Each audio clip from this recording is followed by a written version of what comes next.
Saudara-saudara, ternyata kesulitan di dalam dhamma bukan hanya orang yang membalas budi.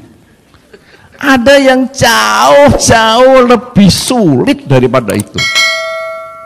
Yaitu orang yang mau melakukan kebajikan sebelum orang lain melakukan kebajikan untuk dirinya. Punya inisiatif untuk berbuat baik. Ini tidak mudah. Kalau mengenal budi, gampang. Saya sudah dikasih makan, ya saya berbuat baik. Saya terima kasih kepada yang sudah ngasih makan. Karena saya diberi fasilitas, ya saya ucapkan terima kasih kepada yang memberikan fasilitas.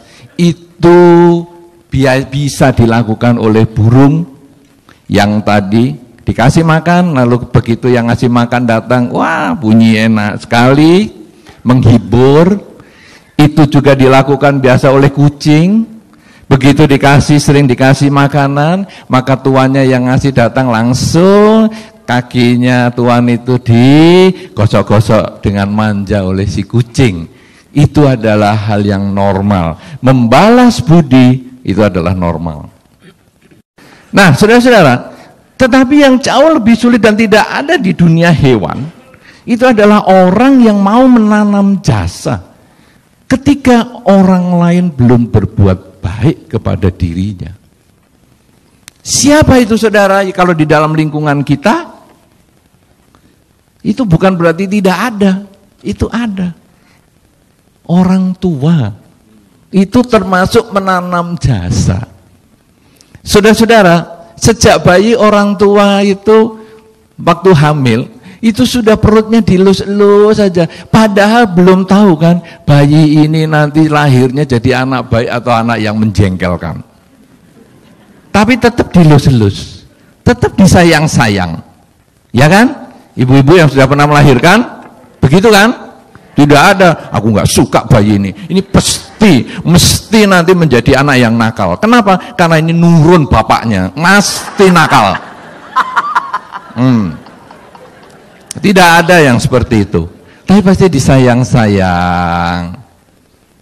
Jadi memberikan kasih sayang sebelum si bayi melakukan apa-apa kepada dirinya.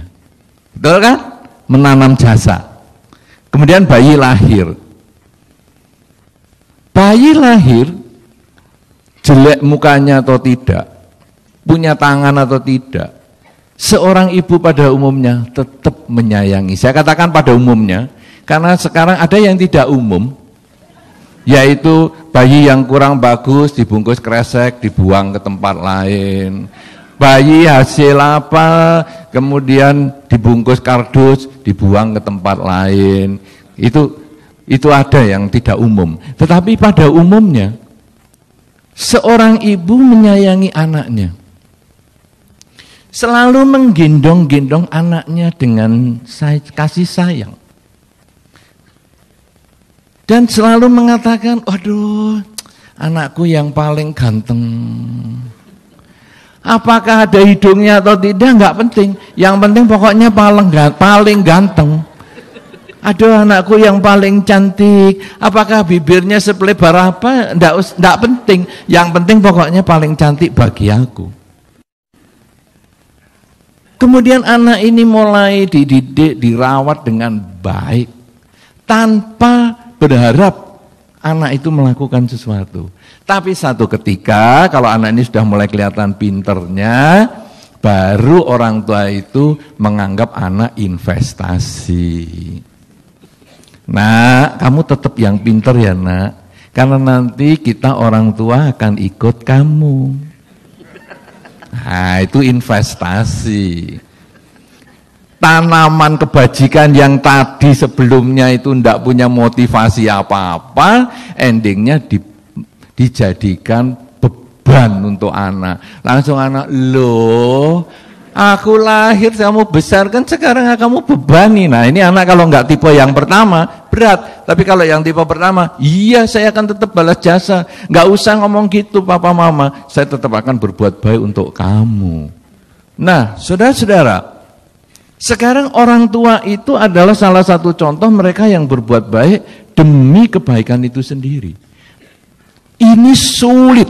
Anda tapi sebagai orang tua, Anda yang pernah melahirkan, siapa yang pernah melahirkan di sini? Bapak-bapak nggak usah tunjuk jari. Ibu-ibu, cukup banyak. Saudara-saudara yang sudah pernah melahirkan, betul nggak Anda punya konsep seperti tadi, yaitu anak sejak dalam kandungan sudah pokoknya tetap aku sayang, jadinya besarnya jadi apa saya nggak mau pusing, pokoknya aku tetap menyayangi dia. Betul nggak konsepnya? Betul kan? Nah, karena saya betul-betul tidak pernah ngalami itu. Pak Ponijan pun tidak pernah ngalami itu. Yang ngalami istrinya ya.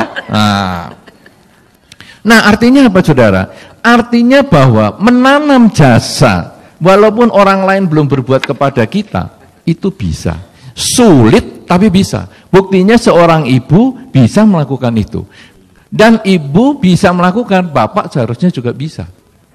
Bapak dengan bayinya yang masih barusan dilahirkan, dia juga bisa tetap mengatakan kepada istrinya, ayo kita gantian untuk menjaga bayi ini. Kalau dia sering menangis, nanti kita gantian menjaga. Bisa. Kenapa saudara? Karena menanam kebajikan tanpa harus membalas budi, itu juga bisa.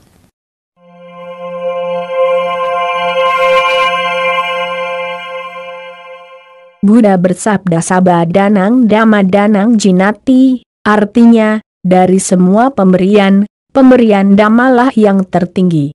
Amisadana akan menghasilkan kemakmuran dan kesejahteraan materi. Dhammadana akan menghasilkan timbulnya kebijaksanaan dan pengetahuan. Mari subscribe channel ini, dan share ke teman-teman kita agar Dhammanan sejati ini bertahan lama dan kita menimbun kebajikan. Sabe sata bawantu sukitata sadu, sadu, sadu.